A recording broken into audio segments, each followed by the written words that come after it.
Well, how about this? We are down here in the pits by all of the Group 7 cars, and the noise is deafening because the Group 7 cars are Can-Am cars like this 1971 McLaren that's behind me. And Martin Debeard, the owner, is with me now. Martin, you started it up because it hasn't run since yesterday. How's she sounding? Sounds great. They adjusted a few things last night and it's running good. Tell us a little about this car because you've owned it since 2015. Yes, this car was run in 1971. It was purchased by Roy Woods for ARA Racing, American Racing Associates. Vic Elford drove it. He crashed it at Laguna Seca and it went into storage for almost 20 years. No way. And then it came out.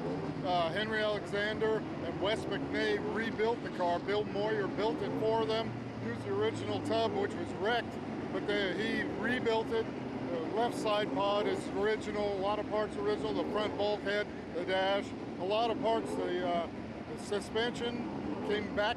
Bill Moyer bought that, so it's all done in 1990. It's been through about 5-6 owners since then. I'm the last. And my son drives it for me here, Bbeau. Bbeau, listen, you're going to be going out in this in about 20 minutes' time. I know you haven't driven it a lot in its history, but what is it like to drive? It's a handful. That's probably the best way to describe it. A whole lot of power. It goes straight very quickly. You know, the technology is a little older in the 70s, but it handles pretty good. You know, it doesn't have the downforce like these other cars have, but we did qualify pretty good, 4th place, and a few ahead of a few of the Bat-looking mobile cars. They were actually a little bit later models, so pretty happy about that.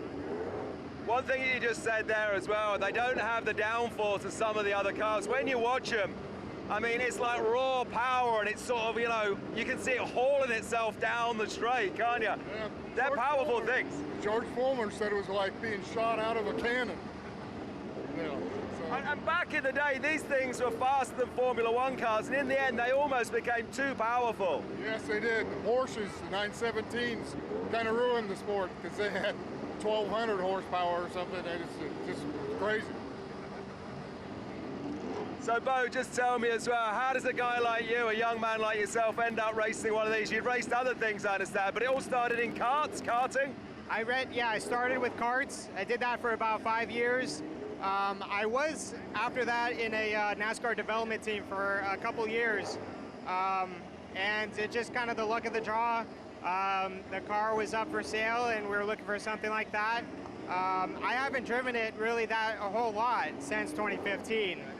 2016 and 2018 historics at Laguna, we did those. 2020 we were going to go to it, but it was canceled from COVID. And it's just been sitting for 5 years pretty much. A couple practice sessions here or there, a couple at this track. But other than that, I mean, I've probably been in the car maybe about 7 or 8 times total since 2015. So it's a little bit of a learning curve.